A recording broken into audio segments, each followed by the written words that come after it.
The goal of any successful ad campaign or marketing campaign is this: to find a message that the people like and to repeat it, to continue sharing that message and proclaiming that message so that you will eventually get the results that you and even the people desire. We see that every time we turn on the television or watch any videos when we are exposed to commercials. Individuals have been paid, they have put time, effort, and research into finding what will strike a chord with you, what will leave a positive impression, and what will eventually lead you to the kind of behavior that they wish you would engage in. Sadly, churches have even done this. Over the past few decades, churches have engaged in marketing research. They have engaged in efforts to find out what reaches people, what message strikes a chord with people. If you read in the New Testament, especially in the Gospels, you'll discover this. Many times our Lord proclaimed a message that was not very palatable, that a marketing agency or an advertising executive would have shuddered when they heard it. Several times in the Gospels, when our Lord was exposed to a large crowd of people, and there were a great number of people following him, he would thin the herd. He would proclaim a message that was hard to believe, that was difficult to grasp. In the Gospel of Luke, in Luke chapter 14, we find ourselves confronted with such a message. In Luke chapter 14, in verse 25, we read that there were large crowds following our Lord. Remember, at this time, he is going to Jerusalem. He has fixed his face towards Jerusalem.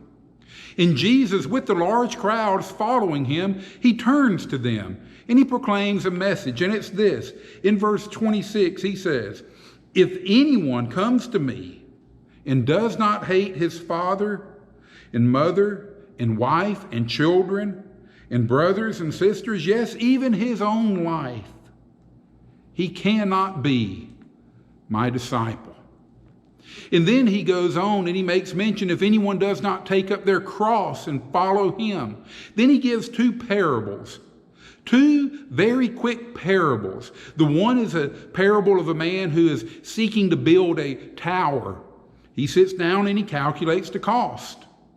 And the next parable is a king preparing to go to battle. And he sits down and he figures, are my men good enough and strong enough to face this king with his men? If not, then he needs to sue for peace. And then Jesus follows it up after those parables in verse 33. "So then, none of you can be my disciple who does not give up all his possessions." What Jesus is teaching those crowds is this: in order to truly follow Christ, there is a cost.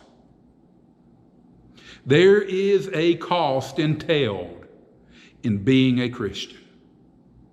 Sadly, over the past few decades, we as Christians and as ministers who are well-meaning, who desire to proclaim the gospel, we often leave that out.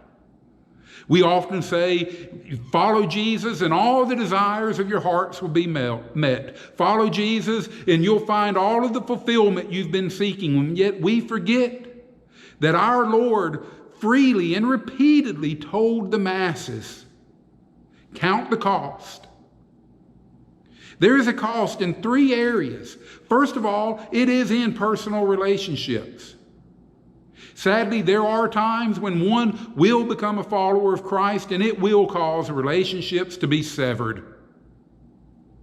Family members may be opposed to that individual following Christ. You see it in different religions. If you follow Christ, you are cut off from a family member. You no longer exist to them. And sadly, sometimes a step of obedience might even cause separation or isolation. John Bunyan was an English minister in the 1600s. He wrote the great book, The Pilgrim's Progress, which I believe every Christian should read. But John Bunyan was faced with a decision. He had a wife, he had a family, he had a child that was handicapped. In the 1600s, in order to preach, you had to be sanctioned by the King of England. John Bunyan was not. He was not licensed by the governing authorities. And he was given a choice: stop preaching or go to jail. John Bunyan stated that as a Christian, he had to obey his Lord. His Lord commanded him to preach. He went to jail. And he said the parting from his wife and dear children was akin to the rending of flesh from the bone. It hurt so bad.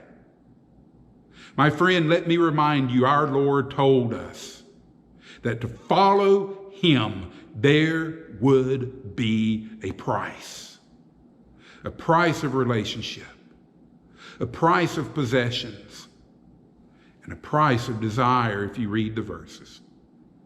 But let me add and remind you that with the price there is a reward. There is no greater peace that comes to an individual in spite of the difficulty than knowing you are obeying your God. There is no greater joy that comes than knowing you are obeying Christ. And let me add, there is no greater witness. Our world knows what it is to see men and women who fluctuate with the tide and with the breeze. We have leaders, we have countless individuals who will do whatever to make ends meet or get by. But when a man or a woman stands firm and firmly obeys Jesus Christ, what a witness they have to that lost and dying world. When the world would say, "Why are you doing this when it's so difficult?" What a wonderful opportunity. When they say, "I don't know why you would make that choice," what a fantastic opportunity to tell them about your Lord, who is worth such commitment. But also, let me remind you, the greatest goal and the greatest desire should be this: not that the world applauds, but one day when you stand before your Lord, you hear him say, "Well done. Well done." One of my favorite songs is entitled Bravado. It is performed by a band. They're no longer a band anymore, but it's performed by a group by the name of Rush. In the song Bravado, the refrain at the chorus is this: "We will pay the price, but we will not count the cost." Beloved, I ask you, as our Lord said, what the cost of true discipleship is. Are we willing to pay the price? Or will we get hung up on the cost? I pray that we would serve our Lord in spite of the cost.